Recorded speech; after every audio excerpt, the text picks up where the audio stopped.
সুপ্রিয় দর্শক আসসালামু আলাইকুম। দেশ ও প্রবাসে যে যেখানে আছেন আপনাদের প্রত্যেককেই শুভেচ্ছা জানাচ্ছে। আজকে নতুন একটি প্রতিবেদন দেখতেই পাচ্ছেন, আমার সামনে একটি আপু আসছে। আসলে আপুর জীবনে কি হয়েছে চলুন কথা বলে জানার চেষ্টা করি।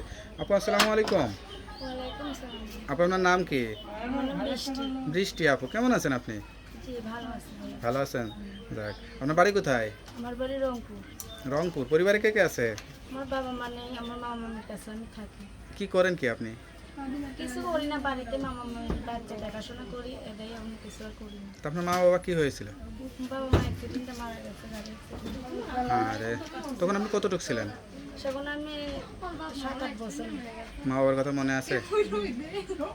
মা বাবার কোনো জন্য কষ্ট হয়? হ্যাঁ, অনেক কষ্ট। এখন বয়স কত? এখন বয়স 18। 18। লেখাপড়া করা হয়েছিল?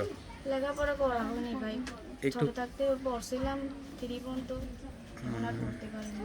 তো এখন প্রতিবেদনে কি আপনি আসছেন না আপনার খালা আসতে বলছে? না, আমি নিজেই এসেছি। আচ্ছা, কি চিন্তা করে আসছেন? আইসি একটা জীবন সঙ্গীর আশা। বিয়ে শাদী করবেন? হ্যাঁ, বিয়ে শাদীর জন্য। তো এরকম। মামা মামি অনেক গরিব, তার জন্য বিয়ে শাদী যৌতুকের লেগে হয় না, এই জন্য আচ্ছা আইসি। আচ্ছা, মামা মামির কাছে থাকেন? হ্যাঁ, আচ্ছা আচ্ছা, তো মামা মামি একটা ছেলে দেখেও দিতে পারতেছে না? দেখা দিতে তাদের সামর্থ্য হতেছে না, যৌতুকের লেগে মানে বিয়ে খরচ হতেছে। খরচের ভয় আর তারা বিয়ে শাদী দিতে চাচ্ছে না। হ্যাঁ, আপনি কোনো কাজ টাজ করেন? আমি টেলারই করি ভাই, কোনো অভাবের লেগে করতে পারি না এখন, মনে করি। কাজ টাজ শিখছেন, টেলারের কাজ? হ্যাঁ, শিখছি। যাই, খুবই ভালো। সেলাই, বিয়ের পরেও তো সেলাই মেশিন সেলাই করে স্বামীর সংসারে কাজে লাগবে, বাচ্চা কাচ্চা হবে, তাদেরকে কেউ সেলাই টেলাই শেখাইতে পারবেন, তাই না? আচ্ছা আচ্ছা, এই যে এত বড় হয়েছেন, সবচেয়ে কষ্ট বিষয় কোনটা লাগে, মা বাবার জন্য না এখন নিজের জন্য লাগে?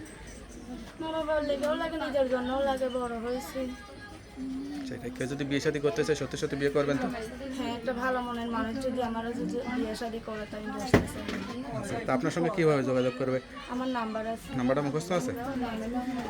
বলে দিন। তা নাম্বারটা আমার কাছে দেন, আমি দেখে বলে দিই। হ্যালো বিয়ার, শুনতে পারলেন এক অসহায় এতিম মেয়ে। আসলে পৃথিবীতে যার মা বাবা নাই তার আসলে অসহায় কেউ নাই। সব কিছু জেনে শুনে খোঁজ খবর নিয়ে যাচাই বাছাই করে যদি কেউ বিয়ে করতে চান এই নাম্বারে যোগাযোগ করুন।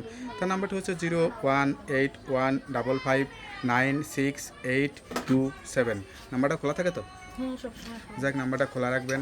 যত কষ্ট হোক 5 ওয়াক্ত নামাজ কালাম পড়ে আল্লাহর কাছে চাইবেন, আল্লাহ আপনার ভালো ব্যবস্থা করে দিবে। তা ভালো থাকেন, দোয়া করি। আসসালামু আলাইকুম।